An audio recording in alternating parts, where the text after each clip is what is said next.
Hola, hola, ¿cómo están todos? Vamos a repasar un ratito según las dudas y preguntas que me hicieron llegar.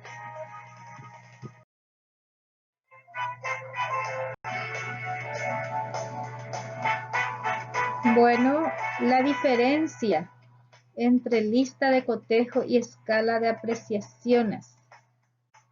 ¿Quieres saber, David Damián? Bueno, vamos a mirar que la lista de cotejo tiene una lista de indicadores y luego dos columnas. En una está así y en otra no, como para chequear. O puede ser logró, no logró, cumple, no cumple. Pero la lista de control específicamente, después de los indicadores, tiene nada más que dos columnas para chequear el logro o no de los indicadores. Sin embargo, la escala de apreciaciones tenemos varias columnas. Medimos la intensidad del logro del indicador. Si logró un poquito, mucho, demasiado. Miramos entonces en las categorías. En este ejemplo tenemos siempre. Es decir que en el caso del indicador que dice utiliza vocabulario variado, siempre, muchas veces, algunas veces, nunca. Entonces allí aparece la intensidad con que se logra ese indicador. No solamente sí o no. Bueno, Rodrigo Caballero pregunta ¿cuándo podemos aplicar la rúbrica? La rúbrica se puede aplicar para evaluar tareas, exposiciones orales, pruebas orales, proyectos, monografías, ensayos, resolución de problemas, ejercitarios, etcétera, etcétera. Depende del docente elaborar las rúbricas para evaluar los niveles de desempeño de los alumnos en estas situaciones. Jonathan Hernán dice, leí y miré los materiales audiovisuales sobre las rúbricas y los distintos tipos y todo bien. Gracias, Jonathan, por la dedicación. Pero la elaboración de las listas de control, ¿tiene alguna desventaja en la hora de la evaluación? La verdad es que no tienen desventaja. Se indica allí el logro o no de los indicadores. Pero la rúbrica es más analítica. Diferencia allí el nivel de logro. Por ejemplo, tenés un grupo de 3 alumnos que pasan a exponer. Si tenés como instrumento de evaluación la lista de cotejo, si un alumno llega a exponer mínimamente bien, va a llevar logro. El otro que excelentemente, extraordinariamente expone, también va a llevar logro. Y allí en tu instrumento no se va a visualizar el nivel del logro, solamente que ha logrado. Sin embargo, en la rúbrica se puede visualizar el nivel del logro. Si tienen bueno, muy bueno, excelente. Entonces, en ese sentido, la rúbrica es mejor que la lista de cotejo. Pero por lo menos la lista de cotejo tenemos que tener para evaluar el desempeño de nuestros alumnos. Y esa lista de cotejo se le entrega a los alumnos cuando se les asigna una tarea, no después, de tal manera que puedan prepararse teniendo en cuenta esa lista de cotejo o bien la rúbrica. De hecho que la rúbrica lleva más trabajo para elaborar que la lista de cotejo.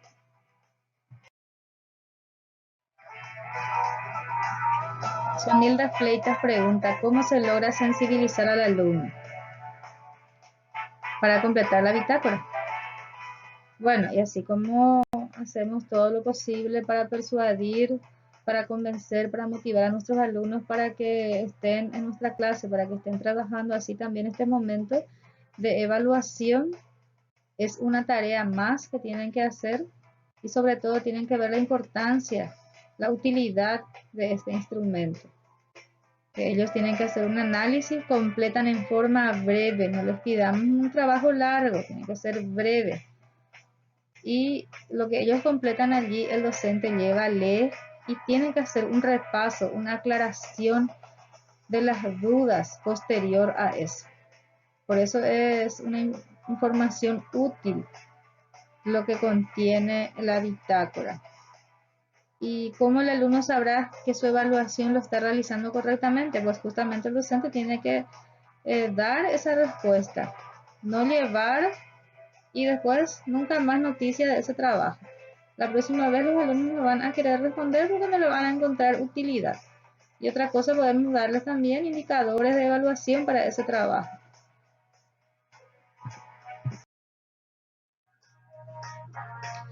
Marlene Godoy pregunta si actualmente se siguen utilizando todos los instrumentos de evaluación alternativa que hemos estudiado en clase.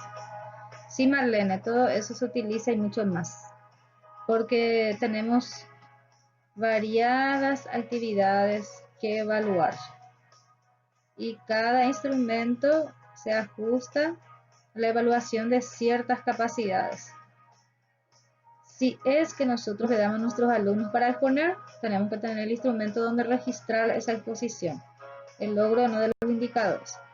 Si le damos trabajos prácticos para elaborar, tenemos que tener instrumentos para evaluar esos trabajos que les damos, que pueden ser monografías, ensayos, ejercitarios, etc. Si hacemos proyectos, tenemos que evaluar esos proyectos. Y se evalúa con instrumentos que no son pruebas. Tenemos que ver cómo están implementando los proyectos. Si es que nosotros tenemos con nuestros alumnos actividades prácticas, esas prácticas, pasantías, tienen que ser evaluadas. Tenemos que tener esos instrumentos. Entonces se utiliza todo eso y mucho más, Marlene. Si se utiliza la bitácora y el alumno no se autoevalúa correctamente, ¿qué debe hacer el docente o cómo puede ayudarlo para lograr una buena autoevaluación? Pregunta Paulina. Bueno, más que un instrumento de evaluación, la bitácora es un instrumento de metacognición, es decir, reflexionar sobre el propio aprendizaje. ¿Qué es lo que el alumno aprendió bien? ¿Qué dudas tiene? ¿Qué preguntas tiene? El docente lleva eso y después puede hacer la retroalimentación y la rectificación de los errores que pueda encontrar allí, si es que las hay. Entonces, de esa manera le ayuda al alumno para que pueda completar correctamente la siguiente bitácora.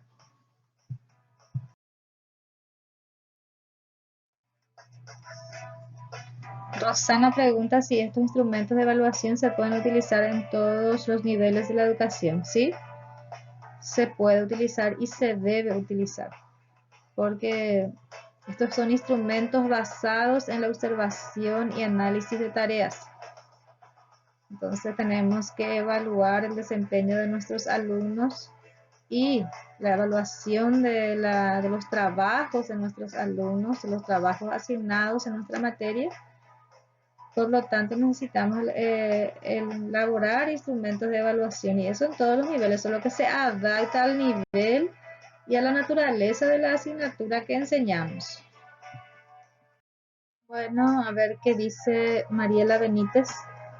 Habla ella de educación alternativa, en realidad es evaluación alternativa. Y sí requiere de capacitación, hay que capacitarse para saber elaborar tanto las pruebas tradicionales como los instrumentos alternativos. Y toda capacitación sabemos que tiene un costo, pero ese costo es una inversión tanto personal como la que ustedes están haciendo, y cuando la universidad les capacita también es una inversión que la universidad está haciendo. Aumento de costo para implementar la tecnología. Bueno, sabemos que también en el plan estratégico de todas las facultades está el tema de dotar de la infraestructura y la tecnología pertinentes a la universidad. Entonces, todo eso está previsto en las universidades y así también como cada uno de ustedes están en este momento capacitándose y es una inversión lo que están haciendo en educación. Frida pregunta con relación a cómo calificar al alumno en la facultad. Hay que tener en cuenta el reglamento de evaluación de la facultad. En ese reglamento estipula el porcentaje que el alumno debe lograr y también qué tipos de evaluaciones deben ser implementados, cuántas parciales, es decir, cuántas pruebas parciales, cuántos trabajos prácticos, proyectos y el examen final. Entonces, todo eso está estipulado en el reglamento de evaluación. De hecho, que en una evaluación procesual, en donde se realizan muchas evaluaciones, una sola evaluación difícilmente haga que el alumno pueda aplazarse. Pero en el examen final, por ejemplo, si el reglamento estipula que el alumno debe lograr un 60% del examen final para que se le pueda sumar el proceso y el alumno no logra, entonces hay que aplicar lo que dice el reglamento. Entonces, la recomendación para ustedes es que ustedes manejen muy bien el reglamento de evaluación de la facultad donde ustedes enseñan.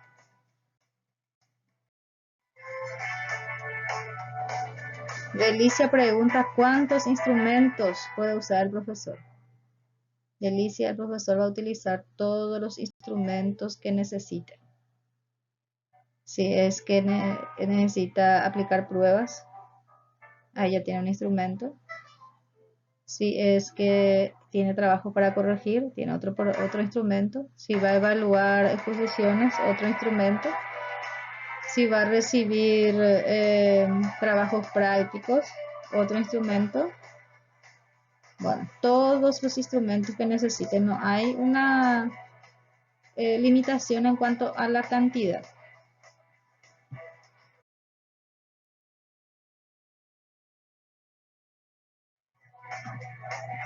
Bueno, María Sánchez pregunta sobre si es bueno socializar con los alumnos el resultado de las evaluaciones.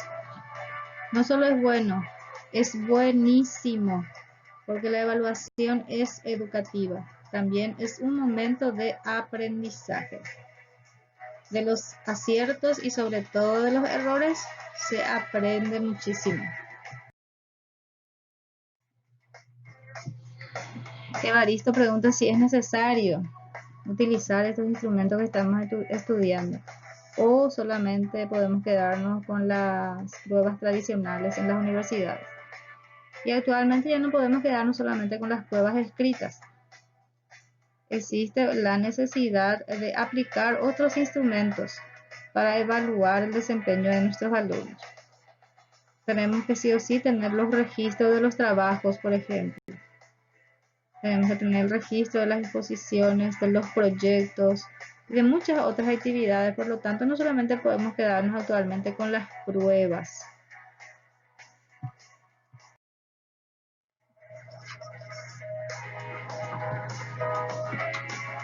Fredis pregunta con relación a la utilización de la prueba objetiva.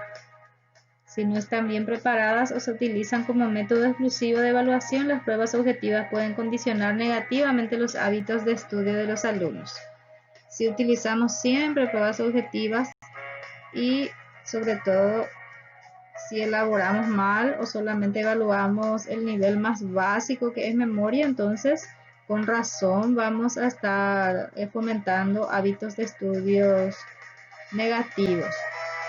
Hay que tener en cuenta por eso que hay que utilizar diferentes instrumentos de evaluación. Ese es el principio de diferencialidad. Emplear diferentes instrumentos de evaluación para evaluar las capacidades de nuestros estudiantes.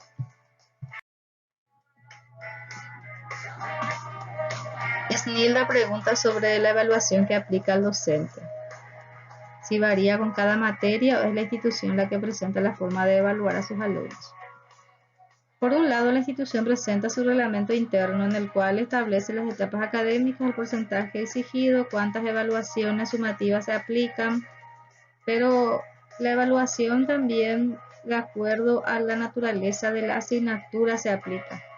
Es decir, si dice, bueno, se va a aplicar trabajos prácticos, bueno, el docente es el que va a elegir qué tipo de trabajos le va a dar a sus alumnos y va a elaborar los instrumentos para evaluar esos trabajos prácticos.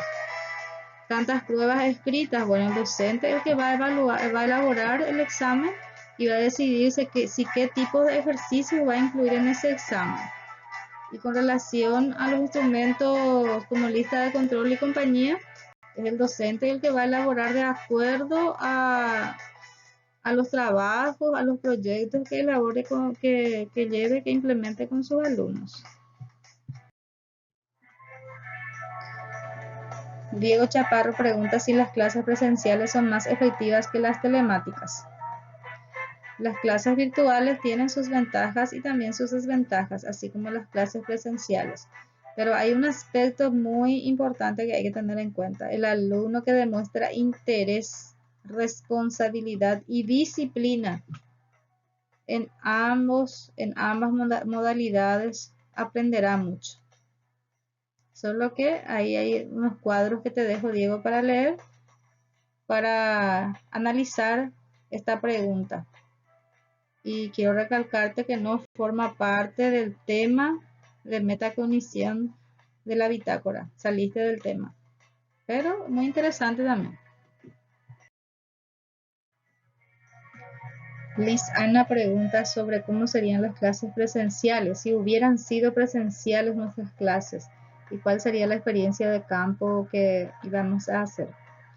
Bueno, en clase estaríamos estudiando lo mismo, lo conceptual, es decir, las normas técnicas, y estaríamos elaborando los instrumentos, cada uno de los tipos de instrumentos de evaluación, y eso lo estamos haciendo a cabalidad a distancia. Bueno, siempre se presentan también oportunidades como para realizar, llevar adelante algún proyecto, y suelo hacer con los estudiantes, por ejemplo, ir a visitar un lugar turístico cercano, como acá en Ciudad del Este tenemos y alrededores tenemos varias localidades, varios lugares. Entonces solemos hacer proyectos e implementamos eso y elaboramos instrumentos de evaluación para evaluar la implementación de ese proyecto. Entonces, lo que suelo hacer con los alumnos es visitar, por ejemplo, hacer una visita técnica a ITQ Nacional, elaboramos el proyecto y elaboramos los indicadores para evaluar la implementación de ese proyecto. Entonces así también aprovechamos y salimos un poquito de clase o nos vamos a un lugar turístico cercano como las cataratas del Mondaú para conocer, pero ¿qué hacemos primero? Hacemos primero el proyecto y hacemos los indicadores de evaluación de la implementación de ese proyecto. Y luego los estudiantes elaboran su informe o bitácora sobre esa actividad desarrollada. Pero bien, ahora no es tiempo de salir, es tiempo de seguir en nuestras casas y seguir estudiando a distancia. Ya tendremos oportunidad de hacerlo en algún otro momento. Pero lo importante es cuidar la salud. La próspera pregunta sobre cómo sacar el porcentaje final, sería la calificación final, ¿verdad? Sumando todos los trabajos y exámenes, o sea, sumar y dividir. Cada facultad tiene su reglamento de evaluación y en ese reglamento de evaluación se especifica cómo se procesan los datos para poder sacar la calificación final. En el caso de ustedes, tienen que tener un 60% logrado en cuanto a la evaluación de proceso. Si ustedes logran el 60%, entonces tienen derecho al examen final. El examen final, si es de 30 puntos, se hace el 60% de 30, 6 por 3, 18. Entonces, mínimamente 18 puntos tiene que hacer de 30 para poder aprobar ese examen final. Solamente aprobando el examen final es lo que se suma el peso del examen final con el peso del proceso y sale ahí la calificación final. Pero hay una condición, el examen final se tiene que aprobar y para poder llegar al examen final se tiene que haber tenido un buen proceso. Pero en líneas generales, cada facultad establece la forma de procesar los datos para llegar a la calificación final. Bueno, acá tenemos 3 preguntas.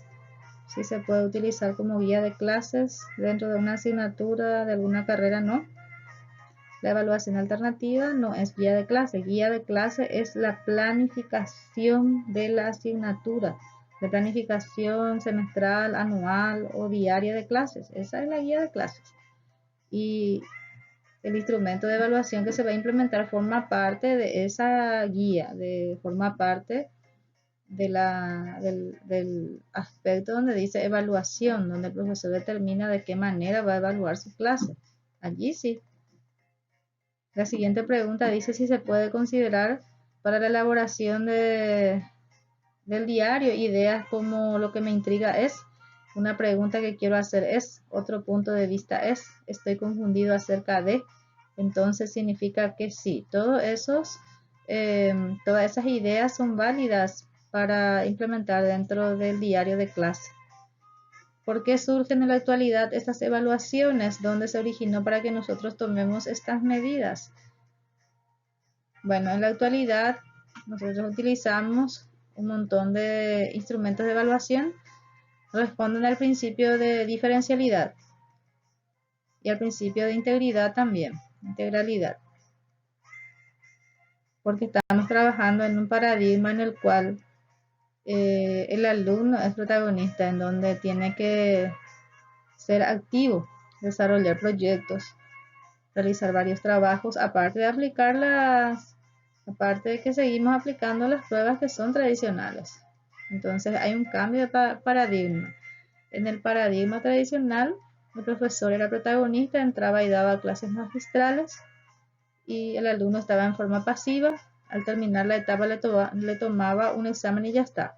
Sin embargo, actualmente no es así. Se ha diversificado, hay un abanico de posibilidades de evaluación, porque tenemos que trabajar todos los aspectos, ya sean conceptuales, procedimentales y actitudinales. Nancy, Celsa, Gabriel, Ángel y Richard. La bitácora era individual y no grupal, porque es un diario, querido diario.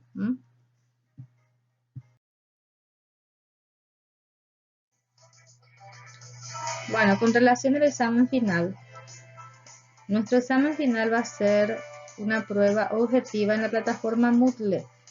Ustedes van a acceder a la plataforma con su usuario y contraseña y ahí van a encontrar el examen. En principio está fijado para el martes a las 18 horas, pero la directora me dijo que podemos pasar el examen para el viernes a las 18 horas si es que ustedes quieren, para tener más tiempo para estudiar. Así como dice Laura ahí, para hacer un repaso general. Pero para ese repaso general ustedes ya tienen los videos explicativos y ya tienen también los materiales de lectura. Muy feliz día para cada uno de los padres que están en este grupo.